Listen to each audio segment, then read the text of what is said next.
অসমৰ সমগ্ৰ যি মুছলিম ধৰ্মাৱলম্বী লোক আছে তেওঁলোকৰ পবিত্ৰ ঈদৰ শুভেচ্ছা জ্ঞাপন কৰিছোঁ। দেখিছে আচলতে আপুনি কৈ থকাৰ দৰে আচলতে বতৰে কিছু বিধি বতৰাই দিছে।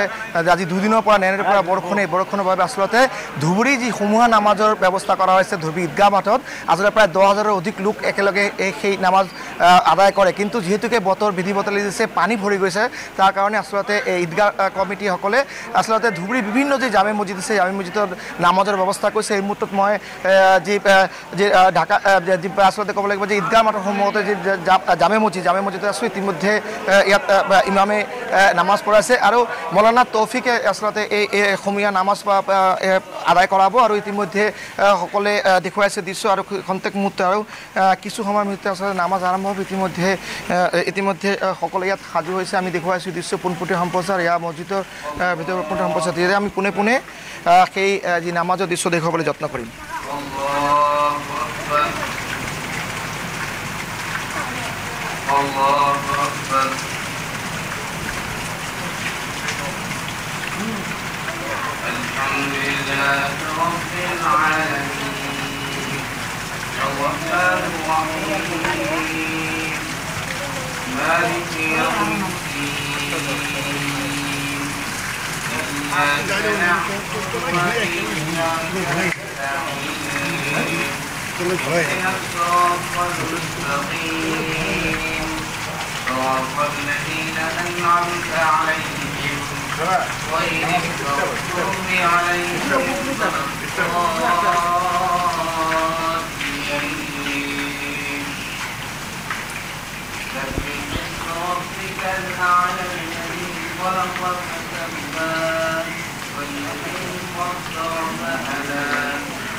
হয়, আচলতে কিছু নিয়ম আছে তেওঁলোকৰ, সেইকাৰণে আমি মছজিদৰ ভিতৰত সেই দৃশ্য দেখুৱাব নোৱাৰিম আৰু কৰ্তৃপক্ষই আমাক ক'লে যে নামাজৰ কিবা অসুবিধা হয়। যিহওক এই মুহূৰ্তত এটা কথা ক'ব লাগিব, যিহেতুকে আজি পবিত্ৰ ঈদুল জুহা আৰু সেই ঈদুল জুহা উপলক্ষে সমগ্ৰ দেশৰ লগতে ৰাজ্যৰ লগতে ধুবুৰীতো কিন্তু আচলতে এই যি পবিত্ৰ উৎসৱ পালন হৈ আছে। ইতিমধ্যে ঈদগাহ কমিটিয়ে আচলতে তেওঁলোকে নিৰ্ধাৰণ কৰিছে যে দুটা জামতকৈ প্ৰতিটো আপোনাৰ যি মছজিদ আছে মছজিদত নামাজ আদায় দিয়া হ'ব আৰু আচলতে ইতিমধ্যে কৈছোঁ যে নামাজ চলি আছে। ইয়াৰ পিছতে খুতবা অনুষ্ঠান হ'ব। তাৰপিছত বিশ্ব শান্তিৰ বাবে তেওঁলোকে আচলতে যি পবিত্ৰ যি ওপৰৱালাৰ ওপৰতে আচলতে নেদেখাজনৰ ওপৰতে আচলতে তেওঁলোকে আচলতে দোৱা মাগিব যাতে সকলোৱে শান্তিতে থাকিব পাৰে, সকলোৱে আচলতে নিজৰ সংসাৰৰ সুখ শান্তি বিৰাজ কৰে আৰু সেই দোৱা কৰিব আৰু বিশ্ব শান্তিৰ বাবে তেওঁলোকে দোৱা কৰিব। আৰু খুতবা অনুষ্ঠানৰ পিছতে আচলতে ক'ব লাগিব যে একে অপৰক আপোনাক আলিংগন কৰিব। ইতিমধ্যে আমি দেখুৱাইছোঁ দৃশ্য, আমি আচলতে বাহিৰৰ পৰা দৃশ্য দেখুৱাবলৈ যত্ন কৰি আছোঁ, যিহেতুকে তেওঁলোকৰ এটা নিয়ম আছে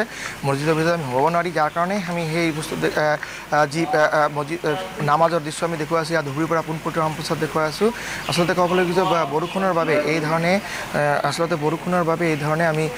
আমি আচলতে সকলোৱে এই ধৰণে মছজিদৰ ভিতৰতে আচলতে যি পবিত্ৰ নামাজ সেই নামাজ আদায় কৰি আছে। আৰু ধুবুৰী চহৰৰ বিভিন্ন যি সৰু বৰ মছজিদ আছে সেই মছজিদৰ প্ৰতিটো জেগাতে সেই স্থানীয় লোকসকলে মুছলিম ধৰ্মাৱলম্বী লোকসকলে গৈ ঈদৰ এই পবিত্ৰ নামাজ আদায় কৰিছে। ইতিমধ্যে মই কৈ দিছোঁ যে এয়া আচলতে ঈদগাহ মাঠৰ সন্মুখতে যি মছজিদ আছে বালুচৰ জামে মছজিদ, সেই বালুচৰ জামে মছজিদৰ যি ইমাম তৌফিক মৌলানা তৌফিক তেওঁ আচলতে এই নামাজ আদায় কৰাই আছে। আচলতে এটা পবিত্ৰ দিন আজি, সেই দিনত আচলতে ক'ব লাগিব যে ধুবুৰীৰ যি ঈদগাহ ময়দান আছে ঈদগাহ ময়দানতে একেলগে সমূহীয়া নামাজৰ ব্যৱস্থা কৰিছিলে, কিন্তু যিহেতুকে যোৱা দুই দিন ধৰি নেনেৰে পৰা বৰষুণ আজি বিশেষকৈ এই আজি পুৱাৰ ভাগত হোৱা ধাৰাসাৰ বৰষুণৰ বাবে তেওঁলোকে আচলতে এই যি নামাজৰ যে অনুষ্ঠান সেই অনুষ্ঠান আচলতে মছজিদৰ ভিতৰতে কৰিছে।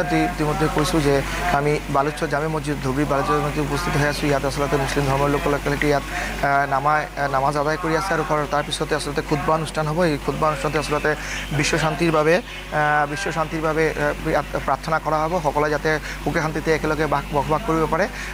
ইয়াত কেইজনমান আছে মই জানিব বিচাৰিম দাদা, যিহেতুকে আজি পবিত্ৰ অনুষ্ঠান এই কি ক'ব আপুনি অসমবাসী ৰাইজক ক'ম যে বতৰটো মানে বেয়া আছে, কিন্তু তথাপিও আমাৰ ঈদটো মানে ভালে ভালে চলি আছে আৰু কি সকলোৱে ভালেভাৱে নমাজ পঢ়ি আছে, সেইটোৱে কি ক'ব যে আচলতে এটা পবিত্ৰ দিন একেলগে সমূহীয়া নামাজ হয়, 10,000ৰো অধিক মানুহ একেলগে কৰা হয়, কিন্তু এইটো কৰা নগ'ল। হয়, এইটো কাৰণে অলপ বেয়া লাগিল যে একলগত আমি ঈদগাহ মাঠত হ'লে মানে পৰিৱেশটো অলপ বেলেগ ধৰণৰ হয়। পবিত্ৰ দিনত আচলতে নেদেখাজনৰ ওচৰত কি মাগিলে? নহয়, আমিতো পবিত্ৰ ঈদৰ দিনত এটাই বস্তু আমি চবসময় খুজি থাকোঁ যে আমি অসমবাসী ৰাইজ গোটেই মানুহ যাতে একেলগত মিলি জুলি থাকিব পাৰোঁ, এইটোৱে খোজোঁ। হয় দাদা, আৰু এজন আছে, কি কয় কেনেকুৱা আজি পবিত্ৰ ঈদ? প্ৰথমতে ঈদে শুভেচ্ছা কৰিছোঁ, ভাল লাগিছে, বৰষুণ আহিছে, এই কাৰণত মছজিদত আহিছোঁ। মাঠততো নামাজ পঢ়িব নহ'ব বৰষুণৰ কাৰণে, উপায় নাই, একো নাই, হ'ব ওপৰৱালা সভা। কি ক'ব আজি পবিত্ৰ দিনত কি মেছেজ দিব বিচাৰে অসমবাসী ৰাইজক? না, আমি যাওঁ চবে সুখে শান্তিভাৱে থাকোঁ, ভালোভাৱে থাকোঁ, সবাইকে আল্লাহ ভগৱান সবাইকে একসাথে ভাল কৰে ৰাখুক, সেইটোৱে। কি ক'ব দাদা, কেনেকুৱা লাগি আছে? আজি ভালে লাগি আছে। তো আমি ভাবি আছিলোঁ যে আজি অলপ বেয়াও লাগিছে যে বৰষুণ পৰিছে, আৰু ভাবিলোঁ যে ভালদৰে নামাজ পঢ়িম, কিন্তু এইটো নহ'ল। সেইকাৰণে আজি আমালোকে মছজিদত আহি নামাজ পঢ়ি আছোঁ, সেইটোৱে ওপৰৰ কাছত আমাৰ।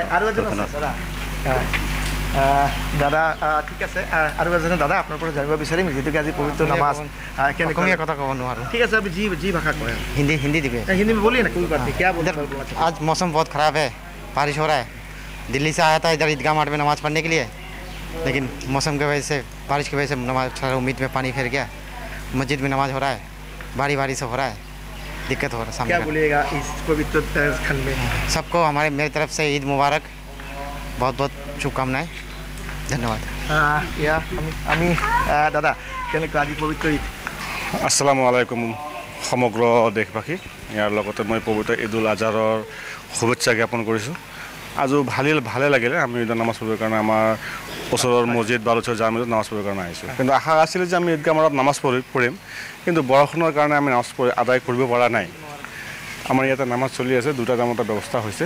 প্ৰথম জামাতত নামাজ হ'লে আৰু আমি ৰখি আছোঁ ছেকেণ্ড জামাতৰ কাৰণে। যদি এখন জামাত শেষ হৈ যায়, আমাৰ নেক্সট নামাজ পঢ়িম। কি ক'ব আজি এই পবিত্ৰ দিনত? এই চবৰে আল্লাহৰ ইচ্ছা, আল্লাহ যিটো ভাল হয় সেইটোৱে, মানুহৰ কাৰণে যিটো ভাল হয় সেইটোৱে কৰে। হয়তো নিশ্চয় আমাৰ কাৰণে কিবা ভাল আছিলে, সেইকাৰণে বৰষুণ দিছে। আজি চাওক 15 দিন আগত কিমান গৰম আছিলে, হয়তো এই গৰমৰ পৰা ৰক্ষা পাবলৈ কাৰণে আমাক বৰষুণ দিছে। অকলে আমি আমাৰ বিষয়ে চিন্তা কৰিবলৈ নহ'ব, অল মাইটি সকলোৰে বিষয়ে চিন্তা কৰিব লাগিব। সমাজ আৰু ব্লেক আৰু কমেণ্টৰ মানুহ আছে, সকলোৰে বিষয়ে চিন্তা কৰিব লাগিব। সেইকাৰণে মানে সমস্যা থাকিল কণমানি এটা আছে, যদি কি ক'বা ভাই? মা বাবা, তোমার নাম কি? वाजिन शेख। नमाज पढ़िला? अभी पढ़ने के लिए आया हूँ। अच्छा, कैसा लग रहा है बोली? अच्छा लग रहा है। घर का है आपका? मेरा बालूचौर में है। अच्छा, तो इसमें देखो ये जो मतलब बारिश आ रहा है, इसमें मन तो खराब लग रहा है क्या? हाँ, मैंने सोचा था कि ईदगाह माठ में नमाज पढ़ूंगा, इधर तो मुझे अच्छा ही नहीं लग रहा। अच्छा, तो क्या करेगा अभी? तो फिर अल्लाह से क्या मांगेगा बोलो? अल्लाह से मांगूंगा कि हर एक गरीब इंसान को सब कुछ वो ईद के दिन अच्छे कपड़े मिले, अच्छे खाना मिला, ये सब मिले। बेटा पढ़ाई करते हो? हाँ। कौन सी क्लास में? 3rd। कौन आया तुम्हारे साथ में? पापा। पापा भी आया है, और कौन है? आज कोई नहीं। कोई नहीं है? नहीं। घर पे कौन कौन है? मम्मी है, मामा है, नाना है, नानी है, खाला है। सब लोग तो नमाज पढ़ेगा आज? हाँ।